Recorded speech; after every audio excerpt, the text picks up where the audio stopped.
Merci beaucoup. Monsieur le Président Idi Thiam, tey moom ni nga commencé ndaje bi nekk na loo xamante ne dugg na bu baax suñu xol danaa si dellu tout à l'heure maa ngi lay nuyu di la nuyoo son excellence le président Macky Sall mais di la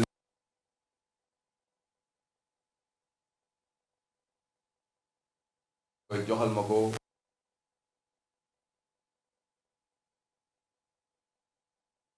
mu ne toute la famille Sénégal yëpp parce que yéen fépp yeneen la fa kër yëpp dugg ngeen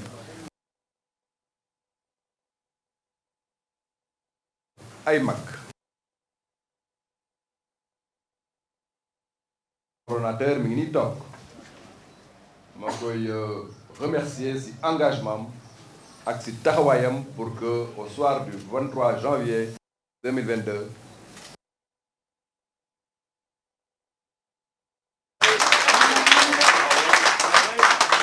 may nuyu monsieur le ministre Seydou Gueye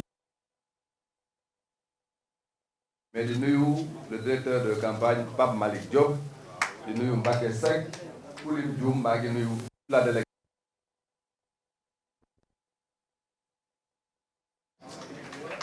président mooy ñëw wax leen bu ñu dénkee Dakar bu ngeen ñu ko dénkee yéen parce que gëm naa ne bu ngeen ko dénk jot ko lan la ñu nar ak lan mooy suñu projet loolu nag moom moo ñu war moo ñu dem seeti les Dakarois les Dakarois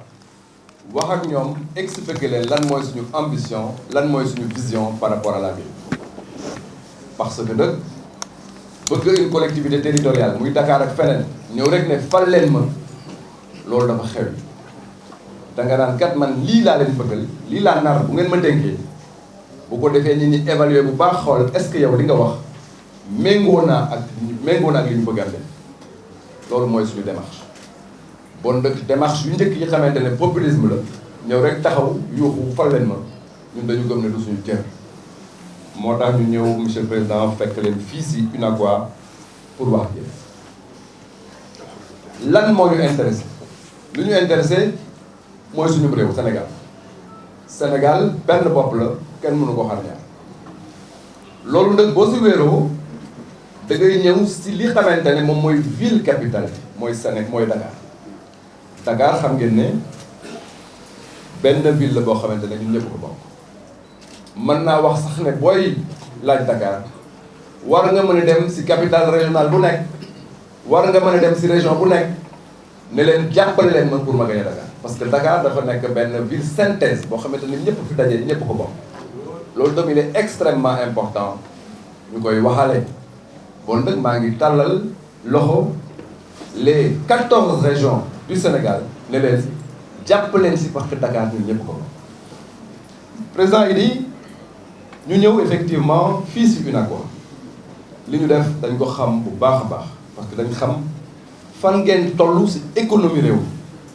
te ku ne Dakar wax ne économie bi fi mu gën a centralisé wu fi xamante ne foofu la gën a dynamique bon nag kuy laaj Dakar te ñëwul waxtaan ak yéen comprendrewul dara si ni Dakar di fonctionne parce que économie Dakar commerce ak secteur informel de manière générale da ngeen ci am wàll te wàll bi ngeen ci am dafa nekk wàll bu dëgër moo tax ma considéré ne war naa ñëw seet si leen mën nañu wax ne kuy wut chambre de commerce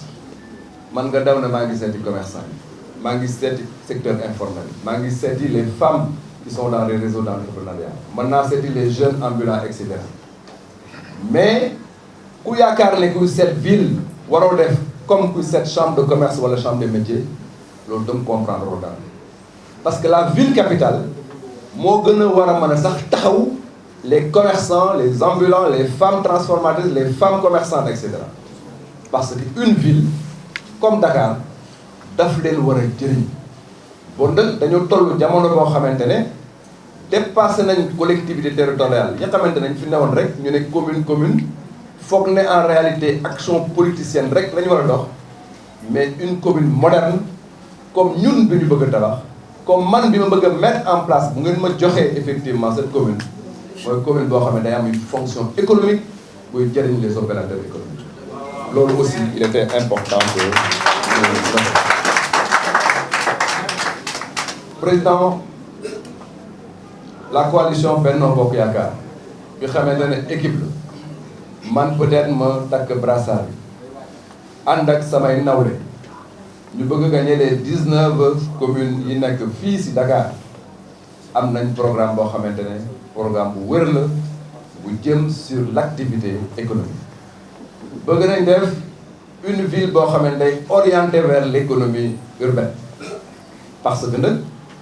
fa ngeen nekk di daan seen doole territoire Dakar territoire bon lépp luñ fa samp rek dafa war a nekk loo xamante ne daf leen war a jàppale yéen ci seen liggéey ma commencer par marché yi avec les 19 communes yi xamante ne ñoom ñoo nekk ci biir ville de Dakar avec les 19 maires avec les 19 conseillers yi xamante ne ñoom ñoo nekk ci Dakar en tant que maire de la ville bu boobaa naa def un cadre de concertation avec l'ensemble des acteurs économiques dont l'UNACOIS bi xamante ne moom dafa nekk un maillon fort pour que ñu am un plan d'aménagement concerté des marchés parce que marché yi yéen ngeen a fay liggéey marché yi population sénégalaise yi ak les Dakarois et les Dakarois ñoom ñoo fay dem marché yi acteurs économiques yi ñoo fay nekk bon nag lépp lu ñu fa war a def rek dafa war a méngoo ak seen bëgg-bëgg bon nag ñun maire yi bëgg a tabax ak ville bi ñu bëgg a defar bu ville boo xamante ne lenn rek moo ko intéressé marché mooy dem jëli patente wala jëli ay taxes wala effectivement teg leen loo xamante ne day metti au contraire war nañu teg un système boo xamante ne dañuy concerté wu ba lépp luy am ci marché yi rek mu méngoo ak la promotion économique de vos affaires ça me paraît extrêmement important monsieur le président loolu danañu ci taxaw aménagement yooyu am na aspect boo xamante ne aspect bu am solo la waruñu nekk ci marché yoo xamante ne lu wóor parce que seen alal moo fay nekk seen alal boobu war nañu teg un dispositif ñun ville de Dakar en rapport avec les 19 communes ba ñu sécuriser seen alal yi nekk ci biir marché yi malheureusement dañuy xëy rek jëyi am ci marché yi alal yi naaw na du jour au lendemain un opérateur économique peut se retrouver dans une situation boo xamante ne c'est une situation bu doy waar loolu ñun danañ leen ci fekk pour que marché yi ñuy am ak espace de travail yi ngeen di am mu nekk des espaces sécurisés des espaces yoo xamante ne dañ ci def tout un effort pour que sécurité boobu dans vos activités et dans vos biens ñu mën ko am beneen aspect bu am solo mooy des espaces de travail yoo xamante ne wér gu yaram ak sàmm leen ci côté boobu na leen fekk rares sont aujourd'hui les espaces de travail ou marché yi yoo xamante nañ fa aménager ne serait-ce qu'une petite infirmerie pour que éventuellement ñu jël en charge les besoins primaires de santé yi xamante ne da ngeen koy am bu ngeen nekkee dans vos activités loolu daf ñu war te dañ ko war a taxawal ba les marchés que nous avons de concert avec vous mu nekk des marchés sûrs des marchés yoo xamante ne yéen bu ngeen fa nekkee da ngeen xam ne vous êtes dans des lieux de travail yoo xamante ne respecté na les normes ça nous paraît essentiel et important monsieur le président loolu nag dañ koy def dans un cadre de concertation tëju rek di gëntal nit ki li mu bëgg xewi na si àdduna bu bees il faut que ñu daje ensemble pour que ngeen wax ñu seeni préoccupation ñu mën a aborder les choses avec inclusivité loolu incha allah vous pouvez compter sur nous parce que suñu programme intégral prévoir nañ def la conférence territoriale de Dakar chaque année benn yoon par année dinañu boole acteurs Dakar yépp ci secteur bu mënta doon pour que ñu joxe les orientations pour préparer le débat d'orientation budgétaire pour mener finalement au budget mais loolu dinañ ci dellu ci beneen cadre monsieur le président soxla ngeen ku leen gunge soxla ngeen ku leen accompagner soxla ngeen ku ngeen àndal àndu nawle mooy fexe ba cadre de concertation boobu ñu def ko nu mu gën a rafet ville de Dakar dafa war a am un fonds buy jëriñ les opérateurs économiques de Dakar ça c'est important. bu ngeen soxlee da ngeen di dem fëgg les institutions de microfinance bu ngeen soxlee da ngeen dem fëgg les banques bu ngeen soxlee da ngeen dem fëgg chambre de commerce chambre de métier ak feneen jot na yaakaar naa ñu am ville boo xamante ne opérateur économique bu dëkk ci ville bi muy Dakar di nga soxla boo yeewoo xalaat ville de Dakar xalaat yooyu yaakaar naa ne bëreetu fi léegi ñu bëri foog nañ ne ville boo fa jubalee rek politique moo la fi yóbbu la ville que nous voulons construire nous c'est une ville boo xamante ne boo jógee di nga xam ne boo fa demee nañ la mën a taxawu en tant qu'opérateur économique. Cette ville-là mettra en place un fonds d'appui et d'accompagnement à l'entrepreneuriat ici à Dakar xam naa ne un fonds am na fa mais ñi xam ne sax fii am na fa bëriwul parce que fañ ko orienté du foofu fi ñu ko orienté mooy fii xamante ne war nañ ko mën a utiliser pour appuyer les femmes pour appuyer les jeunes pour appuyer effectivement tous les opérateurs économiques loolu ñun danañ ci taxaw ba def un fonds adapté à l'entrepreneuriat urbain fii ci ville de Dakar. beneen aspect bu am solo ci suñu programme mooy un centre d'orientation et de promotion des incubateurs dans les quartiers. tey boo nekkee un jeune dugg dans le commerce il faut que ñu gunge la ba nga xam loolu fan la mën a yomb ak yan débouché la am ak naka ngay am un processus un plan de carrière ci loolu nag il faut que dans les quartiers bu fekkente ne chaque commune bu boobaa dañ la mën a defal un projet nga mën a am un dispositif d'incubateur incubateur boobu day am aussi un centre d'information et d'orientation pour les jeunes commerçants les ambulants et autres ça c'est très très important parce que boo duggee ci métier da nga war a xam métier boobu fan la mën a yóbbu et que pour mu mën la yóbbu foofu tam il faut ñu tàggat la jox la les éléments yi xamante ne moom ngay utiliser pour mën a avancer ci métier boobu. donc dans chaque commune incha allah nous allons travailler avec les maires concernés pour que commune bu nekk nga am un centre d'orientation d'information mais un dispositif incubateur pour que ñu jàppe xale yi xamante ne ñoo nekk ci secteur bi ñu mën a am un chemin clair mën naa wax un plan de carrière ci activité yi xamante ne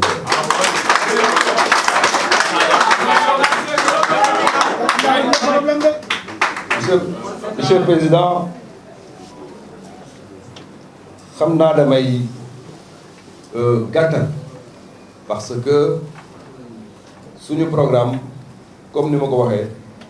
dañ leen koy envoyer parce que partenariat lay nekk da doon ci partenariat bi lay ko jël tout à l'heure mais li am solo mooy que ne chaque commune bi xamante ne ville bi moo ko polarisé ñuy 19 danañu waxtaan entre nous pour que commune bu nekk ñu am bés yoo xamante ne dañuy aménager des espaces de commerce aménager des espaces de commerce espace yoo xamante ne ñun dañu ñëw bokk ak yéen ci organisation bi pour que activités commerciales yi mu bañ a nekk des activités désordonnées parce que nag tey bu kenn yaakaar ne les ambulants les commerçants et autres dañuy jaxase suñu dëkk esprit boobu nañ ko génn ci donc bopp Sénégalais yi yaakaar ne lépp luy ambulant lépp luy commerçant lépp luy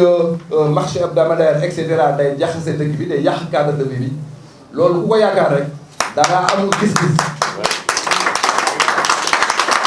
parce que ñoo xamante ne dañuy créer valeur ajoutée dañuy indi richesse ci dëkk bi dañuy développer économie bi il est important simplement que nga xool ak ñoom nan la ñuy organiser seen activité économique ba mu dugg de manière impeccable dans le cadre de vie loolu moo am solo donc ñun engagement bi ñu jël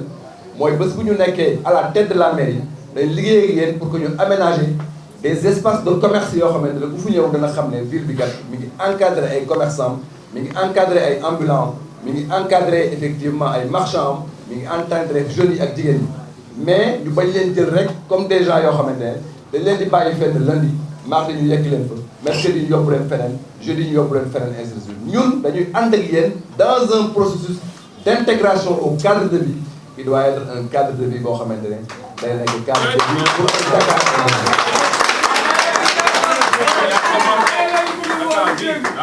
président maa ngi gàttal pour delloo leen kàddu gi parce que avant la fin de nos travaux il va falloir que ñu joxaat leen kàddu gi, mais il serait intéressant que mon ami et frère Amadou jël si kàddu avant la fin des travaux. mais li ñu fi loolu rek mooy tàllal suñu loxo li ñu fi indi woon mooy tàllal suñu loxo ngeen jàppal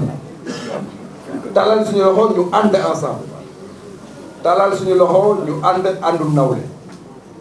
tàllal suñu loxo pour que man ak yéen ak ñi xamante ne ñoom ñoo formé l'équipe de Benno Bokk Yaakaar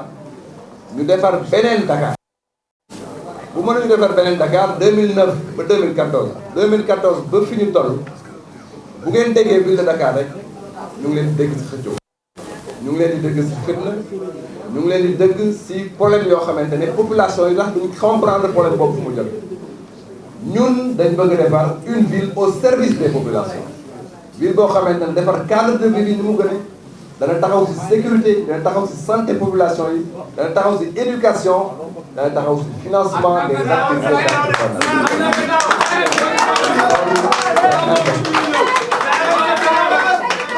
kon ma delloo président kaddu gi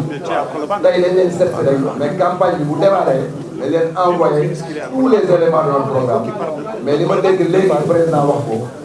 doy na xel vraiment maa ngi leen di remercier.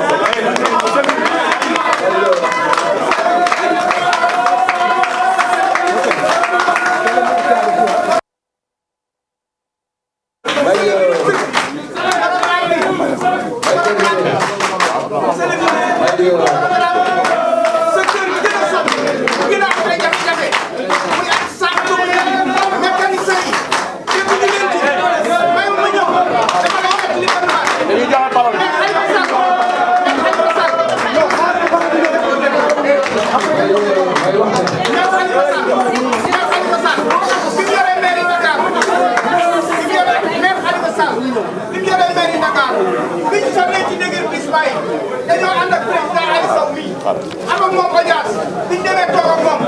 bi ñu ko waxee déguerpissement yi nañ ci am solution dañuy légalu leen loolu nag bépp maire bu taxaw ci réew mi di laaj ville de Dakar dinañ la ko wax te bëgg nañu fépp boo yore micro nañu dégg nga wax programme bi nga am ci ñun loolu laaj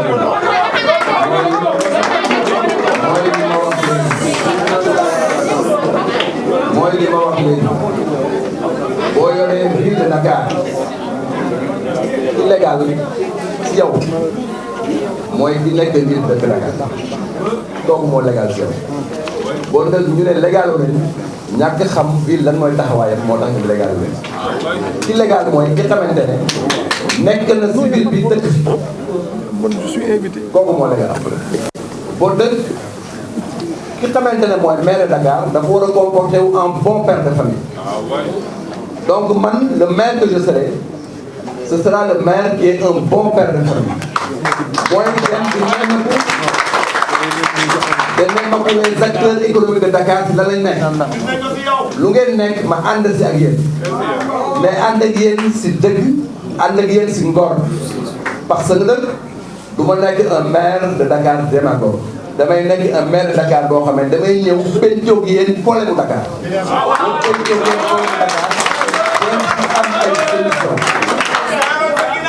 loolu mooy tax suñu ànd neex bu boobaa bon nag les artisans de Dakar xam naa artisanat ban mooy lan mooy taxawaayam ci Dakar dama leen di fàttali que j'ai été secrétaire général de la chambre de commerce de Dakar pendant 2 ans donc xam naa bu baax a baax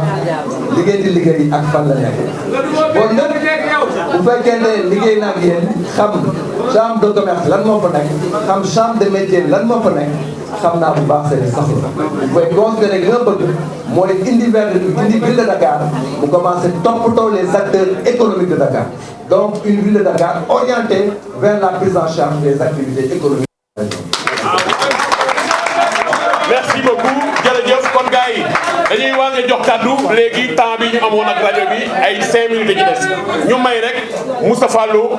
dafa war a yëkkati ay kàddu mais dama leen di fàttali rek ne vote bi ñaari yoon la da ngeen di dem ci ñaari urne bii pour commune bi nga dëkk nga woteel maire ba bii pour ville de Dakar nga woteel Abdoulaye Diouf Sarr Moustapha Lo ci mu doon la parole.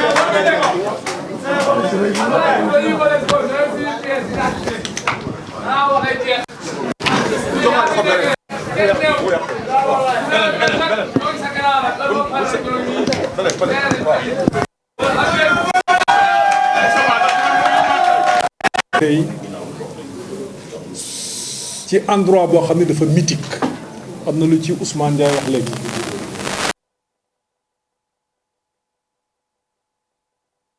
am ko ci jàmm am ko ci daloo da ñu ànd doon benn ci salle bii lañ ko amee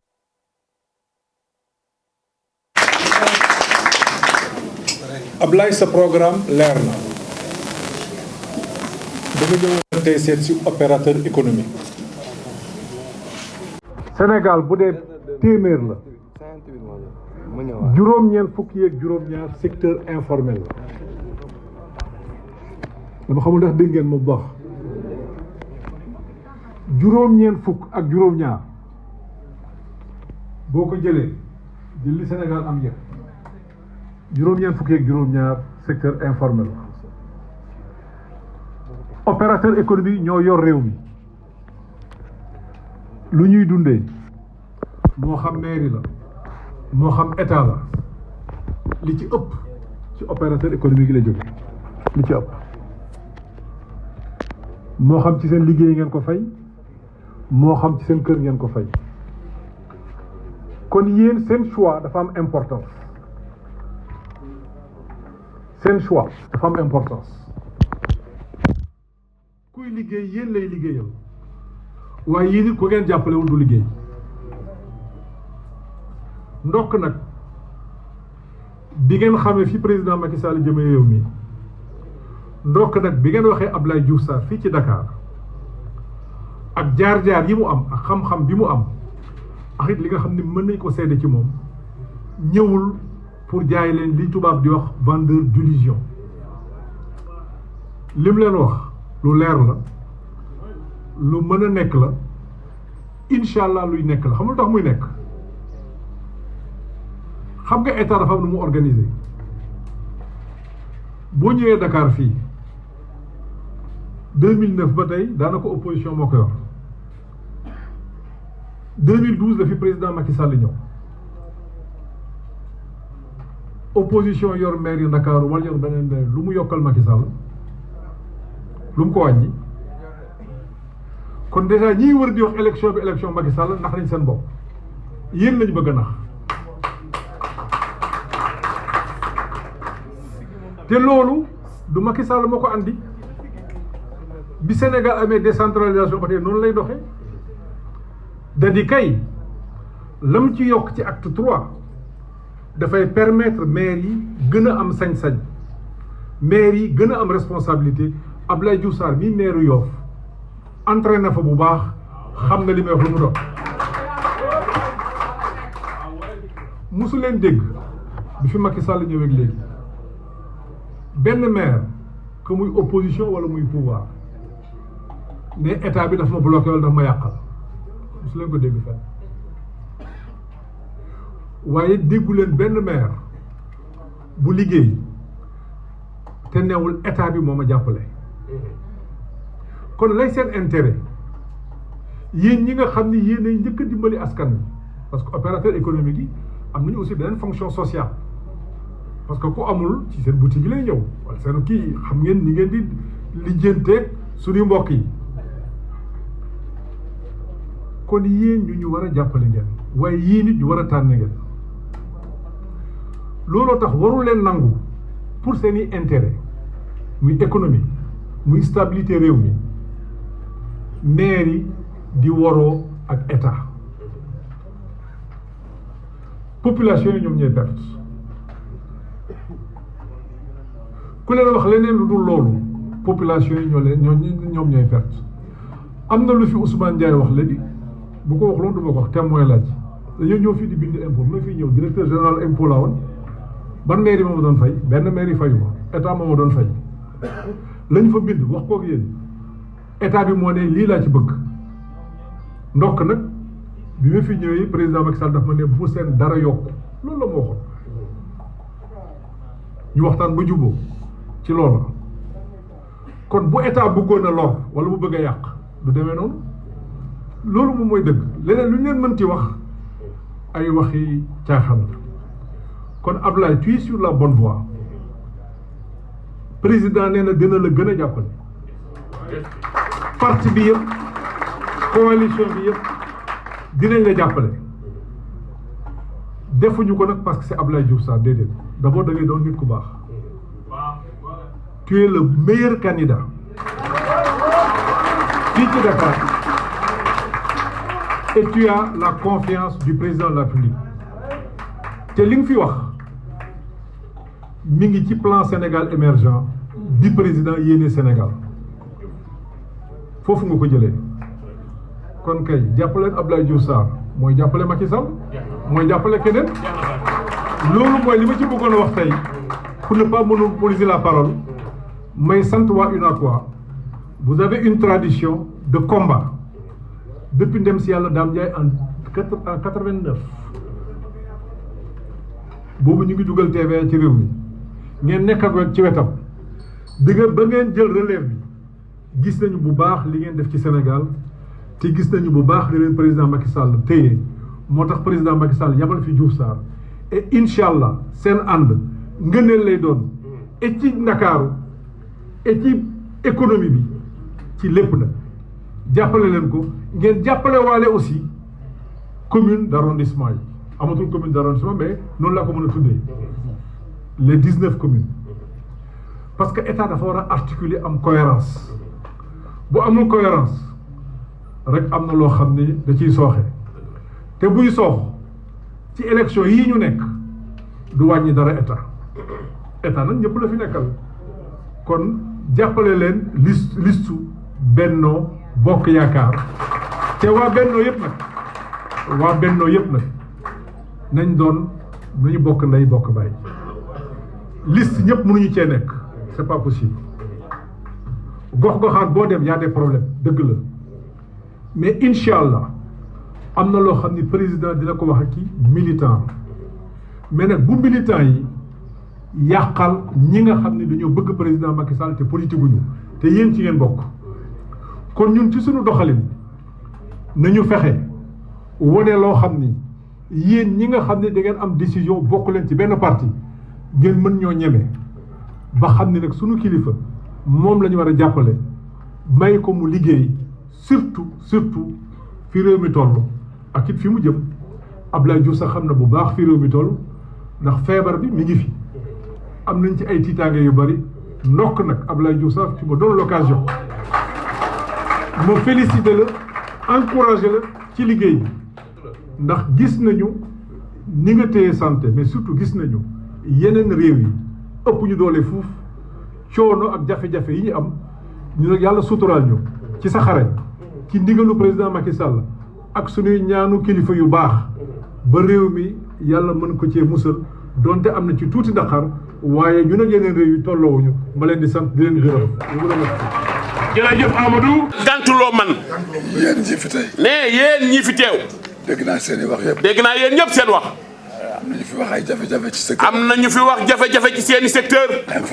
informel bi. ñun ñooy informel. ñun ñooy informel. dimbale informel ñun nga dimbale. ne kuy dimbali informel ñun nga dimbali. nga di wax ak yéen. ne man mii di wax ak yéen. jaay naa jën. jaay naa jën. waas naa jën. waas naa jën. yenu wan naa. yenu wan naa. puus naa. puus naa. gàdd ji naa. gàdd ji naa. baari njënd naa. baara njënd naa. li américain yi wax self-made. ne li américain yi di wax self-made. nga xam ne lépp maa ko defal sama bopp. nga xam ne lépp maa ko defal sama bopp. naa ba sama waajur wéyee. dem naa ne ba sama waajur. ba sama waajur wéyee laa wax. ba sama waajur wéyee. lépp maa ko defal sama bopp. lépp maa ko defal sama bopp. maa ngi sant yàlla. maa ngi sant yàlla. kon yéen ñi nekk ci informel. kon yéen ñi nekk ci informel. gëm leen seen bopp. gëm leen seen bopp. bu leen teg kenn lu mu mënul. bu leen kenn teg bu leen teg kenn lu mu mënul. yow mi tam mi nga xam ne yow la ñuy tegal. waaye yow mii di monsieur le maire. yow mi ñu tegal la. yow mi ñu tegal. bul gànt loo xam ne. bul gàntuloo man. bu bul gàntuloo man jërëjëf mais en tout cas gërëm nañu sant nañu fii ñun wax ji leble wuñ ci fay ñu ci bor ñi seqi na quoi ñun suñu baat ne poto bu ñu neexee dox ba Sandaga kenn duñu poñe nañu lii wala laa déedéet nëbbuwuñu fañ jëm ñame nañ fa liñ ñame kenn ñamewu ko li ñu ñamee wax it kenn ñamewu ko wax parce que kenn jëlul buum takk suñu baat ñoo moom suñu bopp saa wu ñu xëyee patron bu ñuy wax patron dama ne patron bu ñu koy wax ne patron bu ñu koy wax ñun ñooy patron même boo dee informel même boo fekkee mënoo fay say employé patron nga ndax heure bu la neexee xëy ndax bu la neexee heure bu la neexee xëy heure bu la neexee wàcc doo rendre compte personne doo rendre compte kenn koo koy patron waaye kuy xëy ci waawu jàmbur kuy xëy ci waawu jàmbur kooku moomoo sa bopp ñun nag ñoo moom suñu bopp moo tax am ci kenn ci ñun moo gën junni keneen ndax ñeneen ñi engagement bu ñu jël bu ñu leen yuuxoo ñu daw ñun duñ daw mais ñun duñu daw de mais kenn ci UNACOIS kenn ci ñoom moo gën junni yu bokk feneen fu lu bokk ndax ñoom engagement bu ñu jël yeggali ko waaye ñële engagement bu ñu jël bu ci yuuxu nga daw te ñoom duñu daw ne kenn du leen tiital. Macky Sall xam na loolu. ne le président de la République xam na ko. keroog bañ participer ci assise nationale. gaa yi ñëw. ne da ngeen di xaru. UNACOIS da ngeen di xaru. UNACOIS yéen a ngi xaru. économie ngeen nekk. te ñëpp. wan nañ ginnaaw. daw nañu. yéen daw leen. ñu ne leen ñun. dafa am lu ñu jàngal. mooy dañ ne wuyaay. du tee dee. yokk gàcce la. ñu ne gàcce la. duñu daw. ana ñu dawoon tey. Macky Sall si starté keroog bi mu signé starté. Macky Sall. keroog bi muy signé starté. ci assise. ba ma defee déclaration. la ne ma. suba dimanche. dinaa la seet. ma ne ko dimanche du ma liggéey. sa lundi laa ñëw. mu ne kon lundi dinaa ñëw. kenn présenté wu ma Macky. déclaration ba ma def ci assise. benn adversaire lañ am. ma ne leen benn adversaire lañ am. muy Ablaye Wade. Macky fi ne. nañ ko jàppale. nag boo ko yóbbu daral. am nag. ko jàpp ci bopp bi. ñi jàpp ci bopp bi. ñi jàpp ci tànk yi. ñi jàpp geen gi. paaka bi makkee kër. ba waxee loolu. gars yi dañoo téye seen bopp. waaye monsieur le président. mu jóge fa ñëw lundi. nee na mu ñëw lundi. jël engagement. engagement yëpp jëloon yëpp. mi ngi koy respecté. loo yaakaar ne Macky. du ko wax ak ñun. mi ngi koy wax ak ñun. am réew nag boo ko jiitee. di président wu ñëpp.